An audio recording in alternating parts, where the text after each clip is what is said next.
Fala galera, beleza? Na aula de hoje a gente vai começar a geometria espacial métrica, conceitos iniciais. Antes, porém, pessoal, eu queria deixar um recado para vocês. Inscrevam-se no nosso canal no YouTube, porque só assim vocês vão ficar a par de todas as nossas novidades. Beleza, pessoal? Vamos lá, gente. A gente vai ver agora diedros. Considere dois semiplanos com uma origem comum e que não sejam coincidentes. Essa construção vai ser chamada de diedro. É exatamente o que nós temos aqui. Vocês lembram quando nós estudávamos geometria plana? Pois é, na geometria plana a gente definiu para vocês o conceito de ângulo. O que era ângulo mesmo? Você tinha duas semi-retas com uma origem comum e a abertura entre elas era o ângulo. Pois é, o diedro não vai ter retas, ou melhor, não vai ter semi-retas, vai ter semiplanos. O que é um semiplano? Ele tem origem, mas não tem fim. Então nós temos dois planos, entre aspas, na verdade são dois semiplanos, que possuem uma origem comum. Então eles começam aqui e vão para o infinito e além. Então nós temos um semiplano vermelho e um semiplano azul. E naturalmente, entre esses dois caras, existe uma abertura. Então está aqui para vocês o diedro.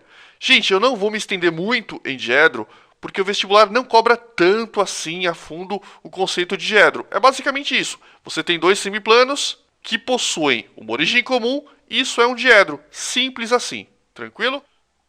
Bom, pessoal, nesse exato momento nós temos um diedro, que é formado por dois semiplanos, um semiplano vermelho, um semiplano azul e uma reta que representa a origem comum de ambos os semiplanos, que é essa reta branca.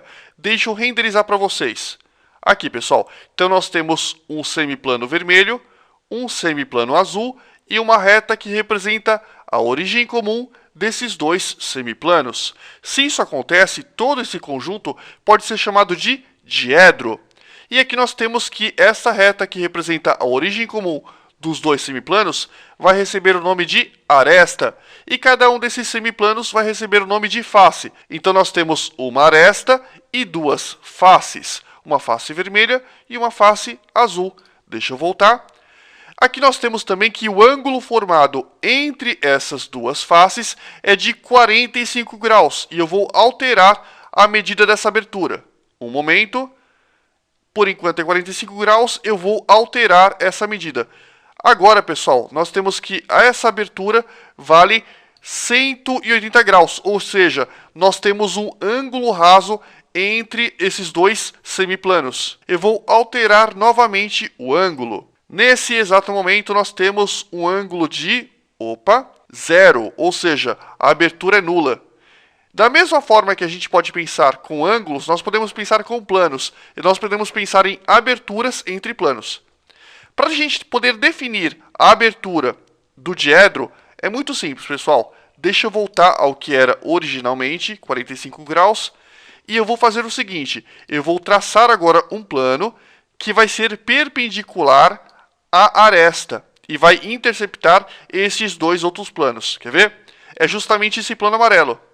Note, pessoal, que nós temos um plano amarelo que intercepta esses dois planos e que é perpendicular à nossa aresta, que é essa branquinha.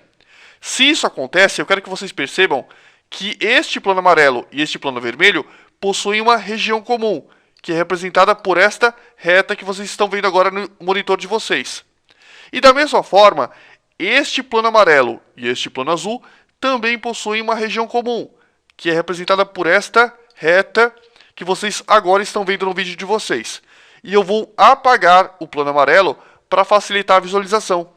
Eu quero que vocês percebam, então, que essas duas intersecções formaram duas retas. E eu quero que você perceba que cada uma dessas retas continua sendo perpendicular à aresta. Então nós temos que essa reta amarela é perpendicular à aresta, e esta reta amarela que passa pelo plano azul também é perpendicular à aresta. E eu quero que vocês percebam que é muito mais fácil a gente pensar nisso como um problema em duas dimensões, ou seja, um problema no plano. Então, o ângulo entre essas duas retas, que também mede 45 graus, define o ângulo do diedro. Beleza, pessoal? Continuando, pessoal, triedros. Vamos lá, então. Considere três semi-retas, R, S e T, de mesma origem e que não estejam contidas no mesmo plano. Considere agora os semiplanos delimitados por cada par de semirretas, RS, RT e ST, cada par de semirretas que a gente consegue fazer com as três semirretas. O conjunto assim formado, três semiplanos e as retas R e ST é chamado de triedro. Então vamos lá. Aqui nós temos um semiplano amarelo, um semiplano vermelho e um semiplano azul. Tá bem fácil de todo mundo ver. E eu quero que vocês percebam o seguinte: nós temos que esses três planos, de 2 em 2, possuem uma origem comum. Então, o amarelo e o vermelho possuem uma origem comum, que é essa reta aqui. O amarelo e o azul possuem como origem comum esta reta, e o vermelho e o azul possuem como origem comum esta outra reta aqui. Se isso acontece, nós temos que todo esse conjunto vai ser chamado de triedro. Obviamente, nós não vamos ter semiplanos coincidentes, ou seja, o plano definido pelo semiplano amarelo é totalmente diferente do plano definido pelo semiplano azul. Esses três caras estão em planos distintos. Então nós temos três semiplanos, que 2 a 2 possuem origens comuns. Se isso acontece, todo esse conjunto vai ser chamado de triedro. Quer ver um triedro fácil? Olha, por exemplo, agora para o seu quarto. Se você olhar para o teto, você vai ver o teto se encontrando com duas paredes, lá na pontinha, lá na quininha da parede. Aquela região que tem na quina da sua parede é justamente o encontro de três planos que são 2 a 2 perpendiculares. Não é necessário, eu deixo claro aqui, que os planos sejam perpendiculares entre si. Eu estou dizendo que acontece isso na sua parede. Então, se você olhar lá para o seu teto, você vai ver um ponto onde o teto se encontra com duas paredes. Se você considerar essa região, o teto, mais as duas paredes, o que você vai ter? Um triedro, simples assim. Tranquilo? E os elementos de um triedro são, nós temos aqui o vértice, que é esse pontinho, que é o encontro das três arestas. Então nós temos uma aresta, outra aresta e outra aresta. A aresta, por sua vez, é o encontro das faces. Então nós temos a face azul, a face vermelha e a face amarela. Então faces amarela, vermelha e azul. As arestas branquinhas e o vértice, este pontinho aqui. Mesma coisa aqui, pessoal. Nós temos a face azul, a face vermelha, só que como ela está vermelha clara, eu coloquei um efeito de semi-transparência, parece que está de outra cor. Então tudo isso aqui, na verdade, é vermelho, só que está com efeito de semi-transparência. E essa face aqui atrás é a face amarela. Então nós temos uma face amarela, uma face azul aqui na frente e uma face vermelha aqui do lado. Lembra o quê? Lembra o desenho de uma pirâmide. Só que a diferença é que essa pirâmide não tem, entre aspas, a tampinha de baixo. Porque se ela tivesse, nós não teríamos um triedro. Nós teríamos, nesse caso, um tetraedro. Essa região, definida pelo encontro desses três planos, vai ser chamada também de triedro. Note, então, que para que eu possua um triedro, não necessariamente eu vou ter que ter um ângulo de 90 graus entre as faces. Não é necessário que isso ocorra. Então aqui nós temos um triedro, aqui nós temos outro triedro. E novamente nós vamos ter as três faces, a face amarela, a face azul, que está semi-transparente, e aqui uma face vermelha, que também está semi-transparente. Então três faces, nós temos as arestas, esta aresta, esta aresta, esta outra aresta, que é o encontro de duas faces. E finalmente nós temos o vértice, está aqui para vocês. Continuando, pessoal, poliedros. Agora sim a gente começa a entrar na geometria espacial métrica propriamente dita. Então vamos lá. Um poliedro vai ser um sólido geométrico composto por uma quantidade finita de polígonos convexos, que a gente vai chamar de faces, na sua superfície. Abaixo a gente vê os elementos de um poliedro típico. Daqui a pouquinho eu vou mostrar alguns outros exemplos de poliedro. Então nós temos um poliedro, porque ele é poliedro, porque é um sólido geométrico que vai possuir uma quantidade finita, ou seja, limitada, de polígonos convexos. Então nós temos um polígono aqui que forma uma face, outra face, mais uma face. Esse conjunto todo a gente vai chamar de poliedro. Esse poliedro vai ser chamado de cubo, ou também, mais comumente chamado, quando a gente estuda poliedros, ele vai passar a se chamar hexaedro. Mas eu friso, não é errado chamar, nesse caso, esse hexaedro de cubo. Uma coisa importante, pessoal, é que nem todo hexaedro é um cubo. Cuidado com isso. A gente vai ver vários hexaedros que não são cubos. Por exemplo, se vocês pegarem um paralelepípedo, não é um cubo. E um paralelepípedo é um hexaedro também. Eu também posso ter uma pirâmide de 6 faces, que é um hexaedro, que é muito diferente de um cubo. Então, para ser hexaedro, basta que tenha 6 faces, tranquilo? Então, nesse caso, nós temos um cubo. E o cubo, como todo bom cubo, possui 6 faces. Pessoal, quais são os elementos, então, dos poliedros? As faces que eu falei para vocês, nós temos a face da frente, a face de cima, a face do lado, a face de baixo e assim sucessivamente. Quando você joga um dado, aquela parte do dado onde está estampado uma quantidade de bolinhas que representam números é o quê? É a face do dado. Então nós temos a face que eu mostrei primeiro, deveria ter mostrado por último, mas tudo bem. Nós temos os vértices. O que são os vértices? São as pontinhas. Olha só, nós temos uma pontinha, outra pontinha, outra pontinha, outra pontinha. Todas essas pontinhas são os vértices. E um cubo possui 8 vértices. Fica muito fácil de se ver. Nós temos também, pessoal, as arestas. As arestas são os encontros entre as faces. Nós temos essa face de cima, essa face de baixo. Aqui nós temos uma aresta. Entre essas duas faces nós temos uma aresta. Entre essa face de cima e essa face de baixo nós temos outra aresta. E assim sucessivamente. E faces eu já falei. Então, em um cubo ou em qualquer poliedro, nós vamos ter vértices, arestas e faces. Continuando, pessoal, poliedro convexo, assunto bem complicadinho. Um poliedro vai ser dito convexo se cada face determina um semiespaço capaz de conter todo o poliedro em questão. Então vamos lá. Gente, quantas faces possui, por exemplo, esse cubo? Esse cubo possui 6 faces. Para cada face, para qualquer face que eu escolher e traçar um plano que contenha essa face, obrigatoriamente, todo o poliedro vai ter que ficar contido em um semiespaço, em um único semiespaço. Por exemplo, vamos supor que eu escolha a face de baixo e eu trace um plano que contenha essa face de baixo. Obrigatoriamente, todo o meu cubo vai ter que ficar acima desse plano. Outro exemplo, vamos supor que eu trace um plano que contenha a face de cima. Então, obrigatoriamente, todo o meu cubo vai ter que ficar abaixo desse plano. Percebe? Isso significa que para qualquer face que eu escolha, não importa a face, necessariamente a minha figura geométrica, o meu poliedro, que vai ser convexo, vai ter que ficar obrigatoriamente contido em um semi-espaço. Eu sei que, por enquanto, essa ideia é um pouco abstrata. A gente vai ver um exemplo daqui a pouquinho que vai tornar esse tipo de entendimento extremamente fácil. Beleza? Vamos continuar. Continuando, pessoal, relação de Euler. Considere um poliedro convexo qualquer, ou seja, um poliedro conforme esse aqui que a gente acabou de explicar para vocês. Considerando esse poliedro, considere também V, A e F sendo a quantidade de vértices, arestas e faces deste mesmo poliedro.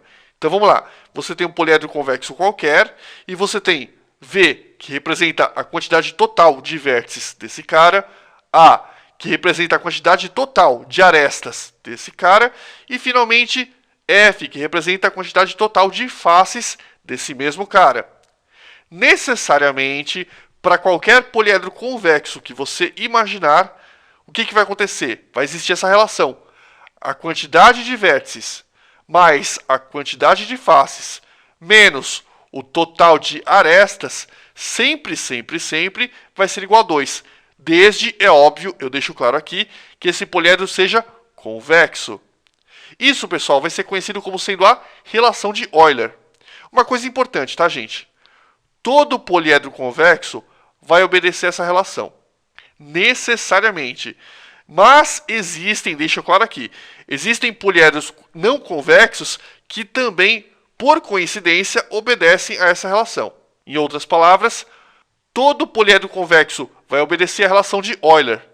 Mas nem todo poliedro que obedece à relação de Euler é um poliedro convexo. Beleza? Olha só, gente. Vamos pegar, por exemplo, o nosso querido amigo cubo. Nós temos um cubo aqui. Vamos agora contar quantos vértices esse cara tem. Vamos ver? 1, 2, 3, 4, 5, 6, 7, 8. O que é o vértice? A pontinha. Ele tem 8 pontinhas. Então, ó, 1, 2, 3, 4, 5, 6, 7, 8. Então, são 8 vértices. Agora, faces, pessoal. Todo mundo que já jogou um dado na vida sabe que um dado, um cubo, possui 6 faces. Mas vamos lá, vamos contar. Nós temos a face da frente, a face de trás, a face da esquerda, a face da direita, a face de cima e a face de baixo. Isso dá um total de 6 faces. Então, o total de faces é 6. E arestas, pessoal, são os encontros entre as faces. Então, nós temos aqui uma aresta, 2, 3, 4. Por enquanto são 4. 5, 6, 7, 8. Agora são 8. Agora mais 4. 9, 10, 11, 12. Total de 12 arestas. Então, V mais F menos A. Vamos ver? Se eu pegar o total de vértices, 8, total de faces, 6, total de arestas, aqui 12, e fizer V mais F menos A, vamos ver quanto dá. 8 mais 6 vai dar 14. 14 menos 12 vai dar 2. Opa! Coincidência? Não. Por que não é coincidência?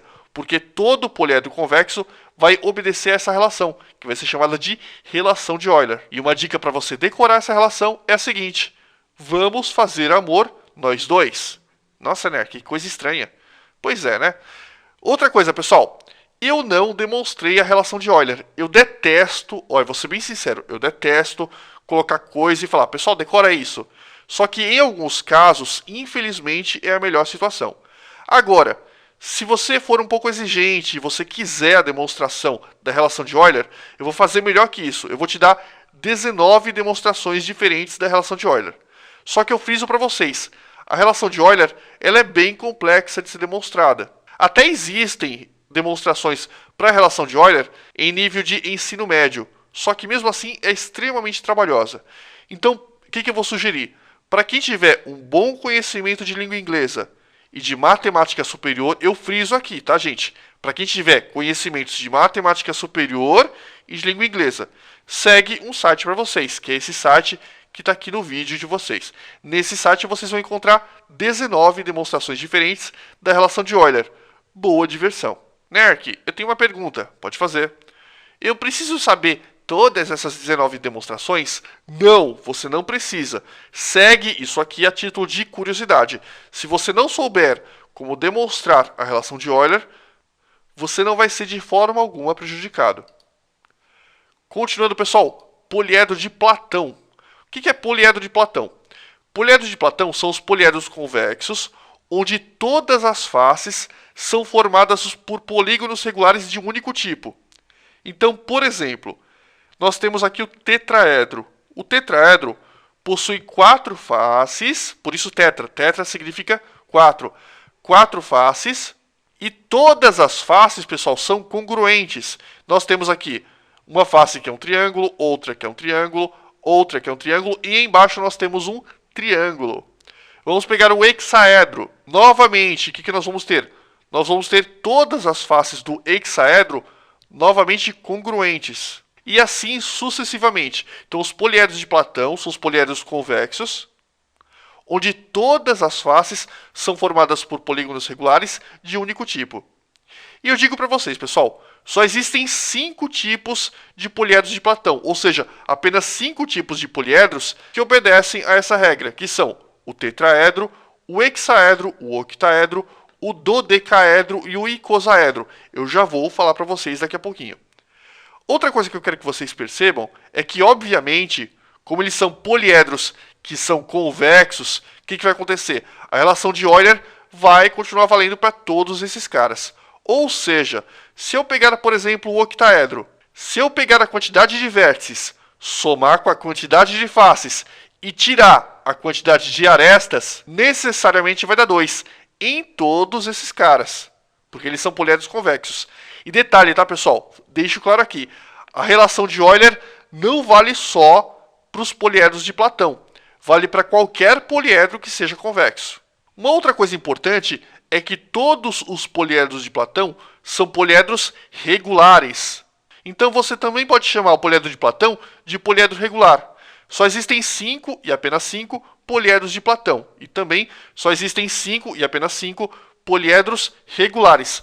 Todo poliedro convexo regular é poliedro de Platão e todo poliedro de Platão é poliedro convexo regular. Tranquilo? Tranquilo. Vamos falar agora um pouquinho desses caras. O tetraedro possui 4 faces triangulares. São 4 triângulos equiláteros, pessoal. Então, todas as faces do tetraedro são formadas por triângulos. Hexaedro são 6 faces. Hexa significa 6. Então, ele possui 6 faces na forma de quadrado. Então, nós temos 6 faces quadradas. Octaedro, pessoal, da mesma forma que o tetraedro, ele é formado por faces triangulares. São 8 faces triangulares. São 8 triângulos equiláteros. Então, o nosso octaedro é formado por 8 triângulos equiláteros. Dodecaedro. Dodeca significa 12. Então, esse cara aqui vai possuir 12 faces, onde todas as faces vão ser constituídas por pentágonos. Nós temos aqui 12 pentágonos. Um fato interessante sobre o dodecaedro é que é o único dos poliedros de Platão que é formado por faces pentagonais. 12 pentágonos congruentes formam esse cara. E, finalmente, icosaedro. É um poliedro que possui 20 lados.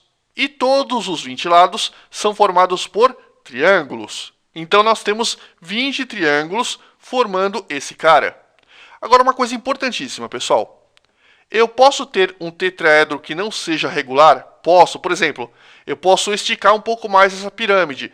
Mesma coisa com hexaedro. Eu posso esticar um dos lados de maneira a formar um tijolo, entre aspas.